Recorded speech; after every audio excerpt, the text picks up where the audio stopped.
আপনাকে যদি সিম্পলি প্রশ্ন করা হয় বিএনপির বর্তমান মূল সমস্যাটা কি, প্রধান সমস্যা কি, আপনি অস্থির হয়ে যাবেন। অস্থির হয়ে যাবেন এই কারণে নয় যে আপনি সমস্যা খুঁজে পাচ্ছেন না। আপনি অস্থির হয়ে যাবেন এই কারণে বিএনপির সংকট আপনি কোনটা রেখে কোনটা বলবেন। এই ধরনের নমিনেশনের সমস্যা, চাঁদা, অর্থ কেলেঙ্কারি, মানুষ মারা, হত্যা, ধর্ষণ, ২০০-র উপরে হত্যা, ৬৭-র উপরে ধর্ষণ, আপনি কোনটা রেখে কোনটা বলবেন, আপনি এটার জন্যে অস্থির হয়ে যাবেন। এখান থেকে কোনটাকে বাছাই করবেন। এর মধ্যে আছে আমির খসরু মাহমুদ চৌধুরীদের ভারতপন্থা, মির্জা ফখরুল ভারতের কোলে উঠে যাওয়া, আওয়ামী লীগের জন্য তাবেদারি করা, আওয়ামী লীগকে ফিরিয়ে আনার জন্য উৎসুস হয়ে নামা, এবং এই কথা মানুষ বুঝে ফেলা। যারা বিএনপির ভোটার তারা এই জিনিসটি খুব সহজেই বুঝে ফেলেছে। এখন এই জিনিসটি তাদের নখদর্পণে চলে এসেছে। এখন বলেন কোনটাকে আপনি বড় সমস্যা বলবেন। এই সব মিলিয়ে তারেক রহমান এবং বিএনপির মধ্যে চরম হতাশা বিরাজ করেছে। সংকটে ডুবে আছে বিএনপি, সংকটে সমাহীন বিএনপি, কোন দিকে যাবে বুঝতে পারছে না। বিএনপির যে ভোটার, আসল ভোটার, সহজ সরল সাধারণ মনা, এরা একরকম সেমি জামায়াত বলতে পারেন। একটু টুস খেলে এরা জামাতের দিকে চলে যাবে। আরেকটি সামান্য অংশ আছে সেমি বাম, একটু টুস খেলে এরা বামের দিকে চলে যাবে। বিএনপি হলো মূলত আওয়ামী লীগের বিকল্প। সেই বিকল্পর ভরসা এখন বিএনপি হয়ে উঠতে পারেনি। তাদের আস্থা হারিয়েছে, ভরসা হারিয়েছে। যারা সেই ৮১ সাল থেকে বিএনপির জন্য, বিএনপির উপরে ভরসা রেখে এসেছে, একের পর এক মানুষের প্রত্যাশা।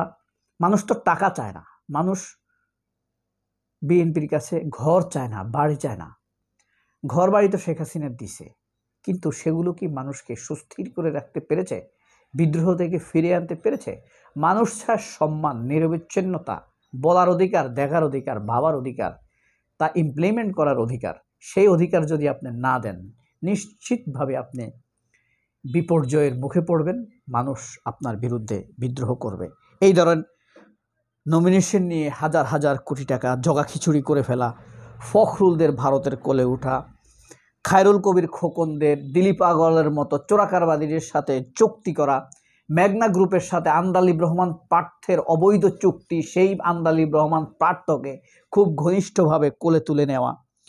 এরপরে অর্ধলীগ আছে বিএনপির ভিতরে, যারা নমিনেশন সব বলতে গেলে কিনে ফেলেছে। বিএনপি এখন নমিনেশন দিয়েছে অর্ধলীগ যারা, তাদেরকে। এরপরে আছে ভারতকে ম্যানেজ করার চরম অস্থিরতা। এরপরে আছে লোকাল লীগ, ভোট পাওয়ার জন্য তাদের পক্ষে যাওয়া। বিএনপির আসল ভোটার যারা, তাদের ভোট, সেই ভোটগুলো পাওয়ার জন্য বিএনপি কোনো প্রণোদনা ঘোষণা করেনি। আওয়ামী লীগের জন্য বলেছে আমরা ক্ষমতায় আসলে আওয়ামী লীগের সকল মামলা তুলে নেব।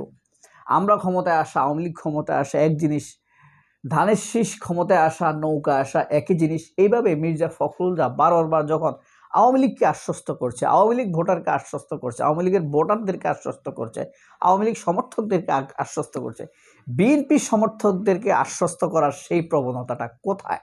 সেটা কি আপনারা দেখতে পাচ্ছেন? আমি দেখতে পাচ্ছি না। বিএনপির একজন প্রাথমিক সমর্থক হিসেবে, এক সময় আমি বিএনপির সমর্থক ছিলাম, আমি একবারই ভোট দিতে পেরেছি, এবং সেটা আমি বিএনপিকেই দিয়েছি।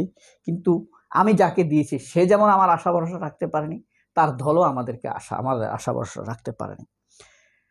এরপরে আমি যাদের সাথে চলতাম, নিগড় একদম বিএনপিকে নিয়ে ব্যবসা করা লোকেদের ভরপুর একদম আমার চারপাশে ছিল। আশ্চর্য হবেন কি জানেন, তারাও আওয়ামী লীগের মতো বলতো, তখন আমরা যখন স্কুলে ছিলাম, আওয়ামী লীগের মতো বলতো যে তারেক রহমান আসলে চোর, এত চুরি করা উচিত হয় নাই। একদম ঘনিষ্ঠ আমার। এরপরে খালেদা জিয়া বোকা, তার দেশ, খালেদা জিয়ার এত অথর্বদের, তারা খালেদা জিয়ার মতো একজন ডায়মন্ড লিডারকে পেয়েও মূল্যায়ন করতে পারে নাই। আচ্ছা, তো এই যে এত, সর্বশেষ আপনি কিসের কথা বলবেন?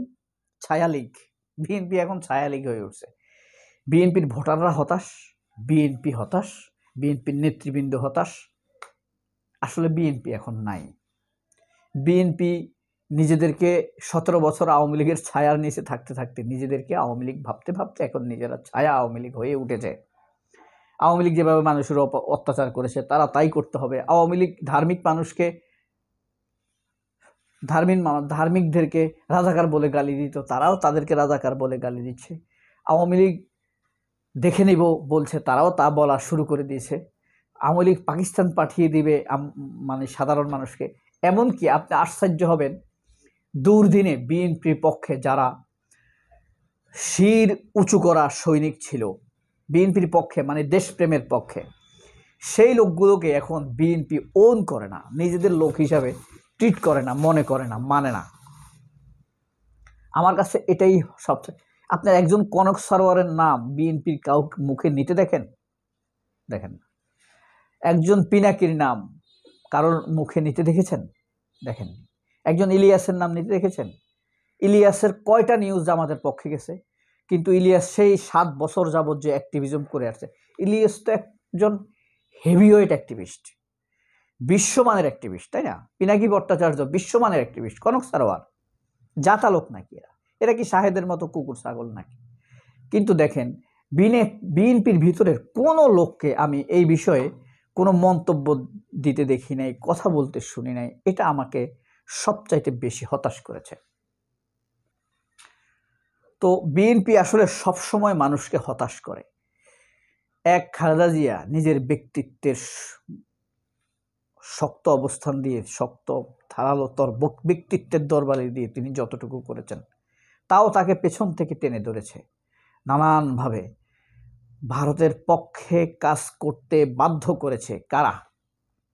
ডক্টর মইনেরা, খন্দকার মোশাররফ হোসেনেরা, আপনার গাপটি মেরে থাকা মির্জা ফখরুলেরা, সালাম তালুকদারেরা, মান্নান ভূঁইয়ারা, এরা এক একটা ভারতের টনিক। কিন্তু সেই এখন আর এক একজন নাই, এক একজন ফখরুলের জায়গায় এখন 20 জন জন্ম নিয়েছে ভারতপন্থী। কিন্তু বিএনপির যে কোর ভোটার, তাদের প্রতিনিধিত্ব করার মতো লোক বিএনপির ভিতরে দেখা যায় না, উঠে আসেনি। আপনি একজন শাহেদ আলম কি বিএনপির কোর ভোটারদের কথা বলে না? শাহেদ আলমের মুখে কার কথা উচ্চারিত হয়, অনুরিত হয়? যারা লাভ খায় বিএনপিকে, তারা ব্যবসা করে, চাঁদাবাজি করে, পদ পদবীর ধান্দায় থাকে। বিএনপির সারা বাংলাদেশে কয় লক্ষ লোক আছে নেতা? আপনার 40,000 ওয়ার্ড আছে, ঠিক আছে, 4,000 4,500-এর মতো ইউনিয়ন আছে, 5,000 ধরেন। প্রতি ওয়ার্ডে, প্রতি ইউনিয়নে 9টা করে ওয়ার্ড না? এভারেজে সিটি কর্পোরেশনটা আছে, তো এভারেজে আপনি 50-55,000 ওয়ার্ড ধরেন। তো নেতা একটা ওয়ার্ডে আপনি ধরেন 10 জন করে নেতা ধরেন, 5 লক্ষ নেতা আছে।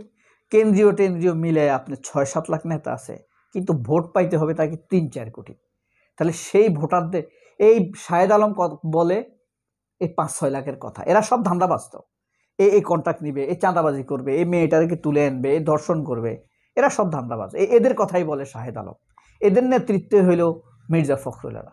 এই হতাশায় ভর করেছে বিএনপির তৃণমূলে, শুধু বিএনপিতে নয়, মারাত্মক এক বিপর্যয় দেখা দিবে আগামী নির্বাচনে। সবাই অনেক ভালো, আল্লাহ আপনাদেরকে ভালো রাখুক। আল্লাহ হাফেজ, আসসালামু আলাইকুম।